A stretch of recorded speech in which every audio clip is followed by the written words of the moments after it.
और हां, गंगा जी यहां बिहार से बहते हुए ही बंगाल तक पहुंचती है।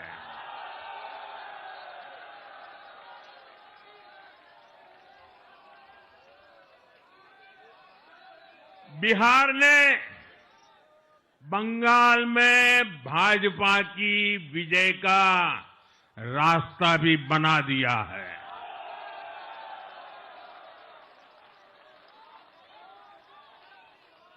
मैं बंगाल के भाइयों बहनों को भी आश्वस्त करता हूं, अब भाजपा आपके साथ मिलकर पश्चिम बंगाल से भी जंगल राज को उखाड़ फेंकेगी।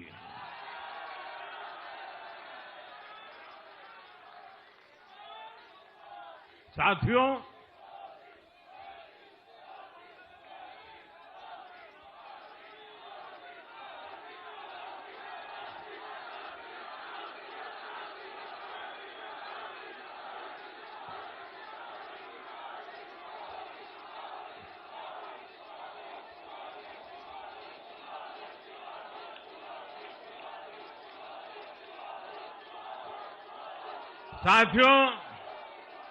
मैं एक बार फिर बिहार के हर मतदाता का आभार व्यक्त करता हूं।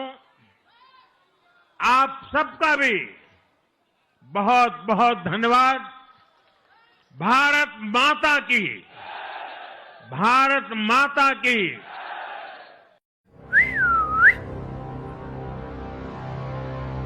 ব্যোমকেশ দাদা, কে এটা? পাড়ার পুরো পরিবেশটা কে বিগড়ে দিয়েছে? ভবানীপুর এলাকার একজন তৃণমূল কর্মী অভিষেকের সঙ্গে পরিচয় করিয়ে দেওয়া যাক। প্রতিদিন সকালে অভিষেকের দিনটা শুরু হয় একইভাবে। সে পাড়ার চায়ের দোকানে যায়, একটা চা হাতে তুলে নেয়, সিগারেট জ্বালায় এবং একটা টাকাও না দিয়ে বেরিয়ে পড়ে। দোকানদার কোনো প্রশ্ন করেন না। পাড়ার সবাই জানে অভিষেক কখনো টাকা দেয় না, কিন্তু সে নিজের মতো ট্যাক্স আদায় করে নেয়। এরপর অভিষেক পাড়ার অলিতে গলিতে ঘুরে বেড়ায়, স্কুল কিংবা কাজে যাওয়া মেয়েদের দিকে অশ্লীল মন্তব্য করে। তার সঙ্গে কেউ মুখোমুখি হতে চায় না। সবাই তাকে এড়িয়েই চলার চেষ্টা করে, কারণ কেউ এই বিপদে পড়তে চায় না। দুপুর গড়ালে সে চলে যায় স্থানীয় কোনো ক্লাবে, জোরে গান বাজিয়ে পড়ুয়া বাচ্চাদের বিরক্ত করে আর মদের ক্লাসে চুমুক দেয়। বিকেলে অভিষেকের আসর বসে পাড়ার আড্ডাতে। সেখানে সে হিন্দু ও তো তাদের দেবতাদের নিন্দা করে আর ওয়াকফ বিলের প্রতিবাদের ডাক দেয়। অভিষেক পরে লোকাল তৃণমূল অফিসে যায়। সেখানেই সে সর্বশক্তিমান। সেখানে ঠিক দামে সে বাংলাদেশ থেকে আসা অনুপ্রবেশকারীদের জন্য ফেক আইডি কার্ড তৈরি করে দেয়, যাতে তারা ভোট দিতে পারে মমতা দিদির পার্টিকে। সন্ধ্যা হলে সে বাজারে ঘুরতে বেরোয়, একটা দোকান থেকে আরেকটা দোকানে টহল দেয়।